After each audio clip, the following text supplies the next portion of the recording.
Your pet chihuahua can get you in a lot of trouble, especially if you go to the wrong burger joint. Watch as this story unfolds. For the past few years, Taco Bell's ad campaign has made the Chihuahua one of the most popular dogs in America. Ruta Chalupa. But Oregonian Connie Cease has shared her life with Mr. Chips for far longer. I don't know what I'd do without him. A love like no other. Yes. They led quiet lives until one fateful December day. Well, I stayed out too late, and so I knew he was getting hungry because it was 7:30 at night. So I asked him, I said, let's go on over to McDonald's and get some chicken McNuggets. What did you say? Of course, Mr. Chips said yes, he'd love some chicken. Apparently, Mr. Chips also said he'd prefer the drive-thru. The girl asked me if I wanted something, and I told her I wanted the chicken McNuggets. One chicken McNuggets, please.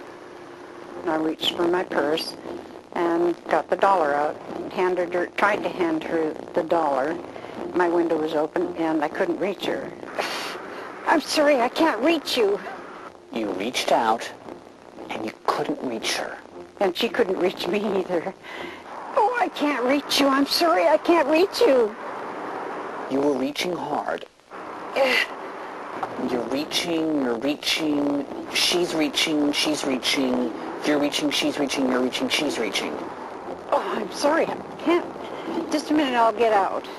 So I put my left leg out, and I still couldn't reach her. I can't get it. Your left foot is reaching for the ground while your right foot is reaching back for the brake, while your left arm is reaching through the window, and the drive-thru woman's right arm is reaching towards your arm, and yet nothing's being reached. Right. Which is why... I just stepped out of the car. Here's your money. Oh, my car, my car.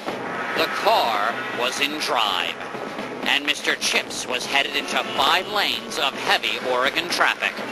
Oh, Mr. Chips, my car, my car. Was this goodbye, Mr. Chips? Or hello, Chalupa? Indeed, Mr. Chips was crossing the highway to Taco Bell. You bastards. Coming up, we conclude our story, and then full frontal nudity. You're watching Al Greenwood's Wrinkled Nuts.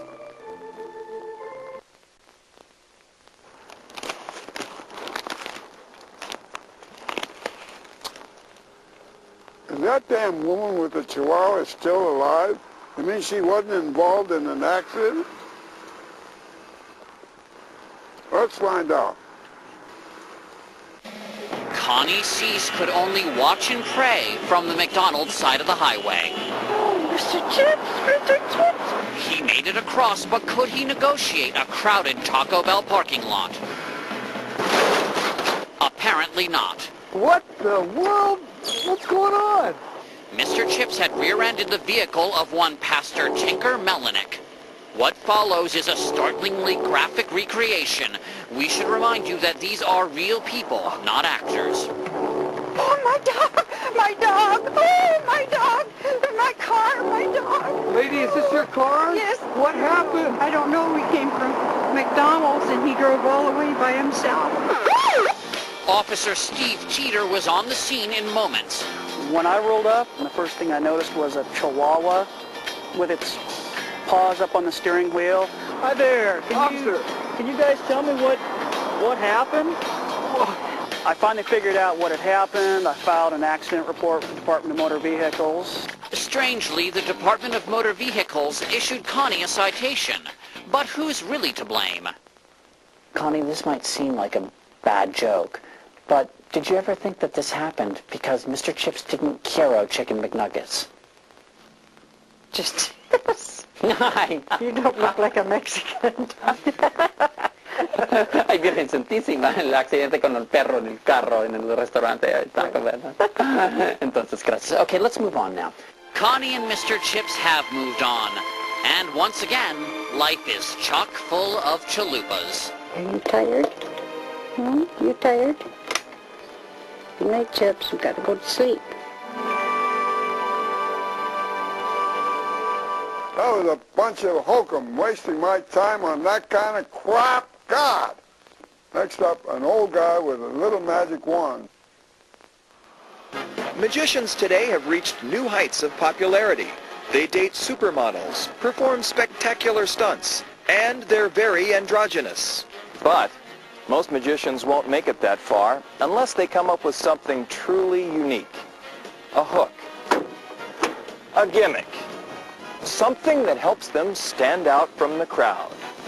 Something magical. Irwin Royce, how do you market yourself as a magician? I market myself as the world's smallest magician. And how small are you? 4'3". Are there some tricks that are easier to perform at your size? Say, making yourself disappear because there's less of you. But not every magician is fortunate enough to be 4'3". Others have to find a different way to attract an audience. You're not 4'3", are you? No. What makes your magic different from all others? I'll be naked. Oh, being naked.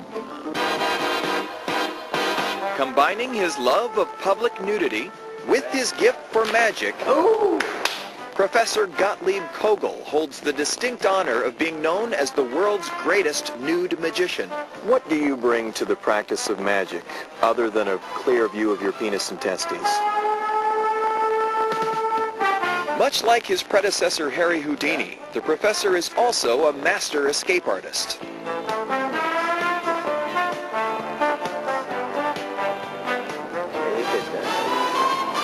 You need a hand with that now? that'd be good. Okay, let me just get that for you.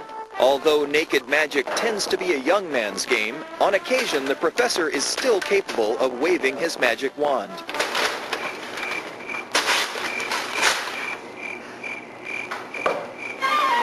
The professor performs astounding illusions that defy gravity.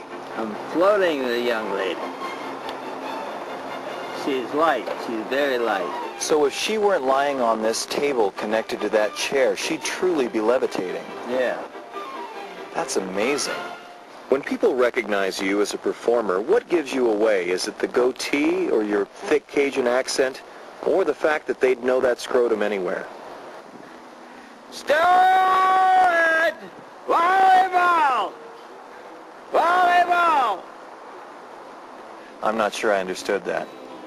And so, after 60 nude magical years, the professor lays bare a few tricks of the trade. Professor, magicians are often reluctant to reveal their secrets, but perhaps you'll share one here. Yep. Do you have to put sunblock on that thing, or is it always that color? It's always that color. Do you still have a little bit of magic there in your bag of tricks? Right. Let's see it.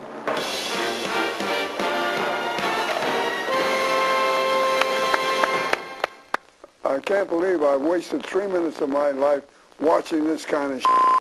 Who's that Stuart Bailey? Where the hell did he come from? There's still more flim-flam and horse shit yet to come. You just stay where you are. We'll be right back and we'll conclude this thing, okay? Hey, what the hell did I get into? What the hell am I doing here, for crying out loud? Welcome back to Alec Greenwood, the best bred king, and his Wrinkled Nuts. Well, this is the end of this crappy show, and if you're not happy, tough. I'll see you later.